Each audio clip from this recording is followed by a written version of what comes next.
You ever have one of those moments where you just know, right from the jump, you're stepping into a mess so big you'll still be scrubbing it out of your boots a year later? Yeah, that was my first morning, boots still clean, mind full of plans, and I swear, if you told me I was about to spend the next 6 months going toe-to-toe with the most power-hungry, clipboard-wielding HOA tyrant in the Rockies, I'd have laughed in your face. But here we are. It started the way these things always do with a dream, and then with a knock at the door. Or actually more of a pounding. 4:50 in the morning, fists slamming on what like the world was ending. I sat bolt upright, adrenaline shot, instincts firing. Maybe it's the years in construction, maybe it's just my wiring, but you wake me up like that, and my brain goes to DEFCON 1. I slid out of bed, bare feet cold on hardwood, grabbed my old holstered Glock out of habit, and crept down the hallway. Now, I'm not the paranoid type, but when you see 3 shapes outside your door before dawn, 2 men in matching windbreakers, 1 woman with a folder the size of a pizza box, yeah, you brace yourself. You know what I mean? And right there in the porch light, I saw it. Canyon Creek Trails HOA, big and bold on the folder. Not the law. Worse. Bureaucrats. I opened the door, just a crack enough to make it clear I was in no mood for nonsense. The woman steps forward like she owns the world, blonde bob, pearl earrings, blazer over pajama pants, classic power casual, HOA edition. Mr. Westbrook, she says, I'm Karen Gillespie, president of the High Meadow Pines Homeowners Association. We're here to serve a formal notice of lease expiration. I stared at her, still half asleep, thinking, lady, you must have the wrong house. But she wasn't kidding. Her lackey held up a laminated sheet, all caps, notice of occupancy termination. I almost laughed. Lease expiration? This is my land. I built this house. I own it outright. What the hell are you talking about? She clicks her tongue, scans her papers, and starts reciting section codes like she's auditioning for a soap opera. According to her records, my place is leased from the HOA. 3-year agreement expired at midnight. I gotta vacate. I look at her papers, back at her, ma'am. I bought this lot for cash. I have the deed. I don't owe you anything. She just gives me that tight smile. Maybe you're confused. The document bears your signature. That's when I knew I wasn't dealing with confusion. I was dealing with a setup. If there's a signature, it's forged, I said, flat as a board. And you know what she does? Pulls out her phone. I'm calling the police. Right in front of me. Like I'm some squatter in my own damn home. 20 minutes later, sheriff's cruiser rolls up. Officer comes in, calm, professional. I show him everything: deed, title, insurance, county records. Karen, meanwhile, hands over a fake lease and a stack of violations I'd supposedly racked up. Unauthorized occupancy, deterioration of visual harmony, all that jazz. The cop reads through it all, finally sighs, and says, this might be a civil matter. I nearly put my fist through the drywall. Karen's in the driveway, looking smug. We'll see you in court, Mr. Westbrook. I could have choked. She drives off, her little army in tow, and I'm standing there in my boxers, wondering if I'm still dreaming. But I wasn't angry, not yet. Not really. I was calculating. This was a move. Legal, deliberate, rehearsed. And I knew then, these people weren't just annoying, they were dangerous. I didn't sleep that night. Instead, I brewed coffee and started digging. First call county assessor, then my old realtor, then a title attorney for back in my Idaho days. If they wanted war on paper, I'd bring the whole arsenal. By sunrise, I'm at the county clerk's office, asking for every record tied to my parcel. Tasha, the clerk, sharp as a tack, pulls up her terminal. Looks like they filed something this morning, application to revise lot classification from High Meadow Pines HOA, 5:42 a.m. I look at the paperwork, sure enough, Karen's digital signature right at the bottom, and an attached lease agreement with my forged signature backdated 3 years. I walk out with certified copies, go straight to the sheriff's department. File a report. Real estate fraud, harassment, falsification of records.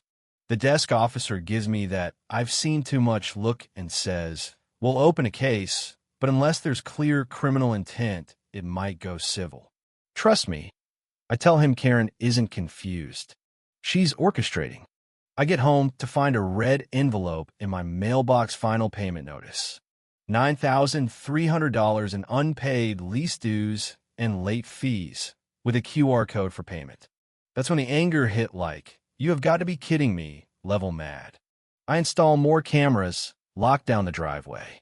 Then my old realtor calls someone from the HOA, asked me to confirm you sign a lease in 2022. They emailed me a PDF.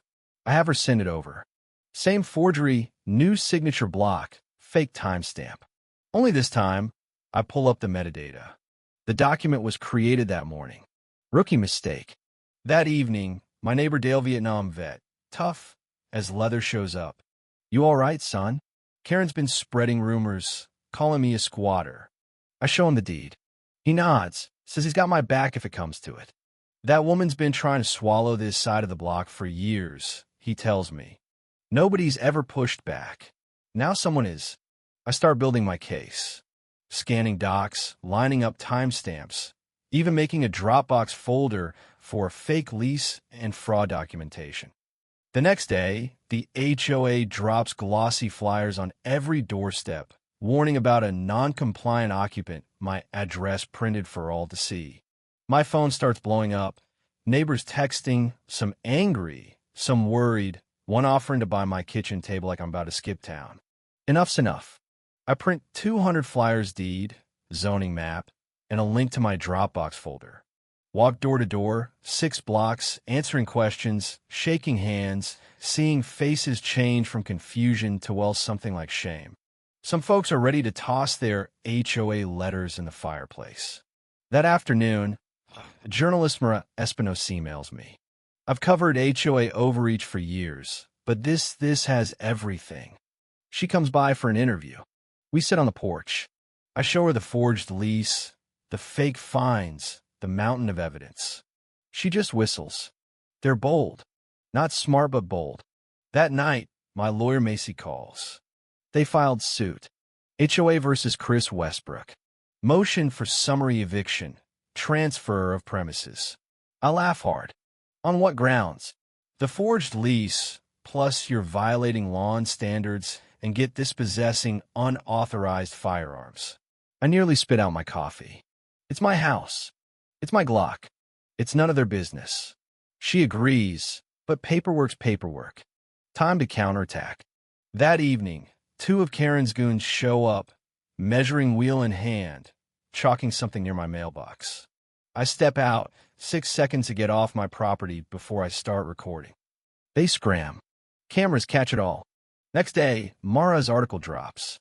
Veteran builder faces HOA eviction over forged lease. County records tell a different story. Comment section blows up. Some folks call for HOA reform. Others call me a liar. And a few start sharing their own horror stories. By now, my nerves are frayed, but my resolve is ironclad. Then comes the twist. My forensic doc examiner, Jerome, sends his report. The signature on the lease does not match authentic exemplars. The e-signature is backdated and manipulated. Slam dunk. And then I dig through old files and find the source. The forged signature was lifted from an old mortgage application. I tracked the digital trail. Turns out a former bank employee, now working for the HOA, downloaded it a week after I canceled the loan. I call Macy. We got a data breach, names, timestamps, the whole 9 yards.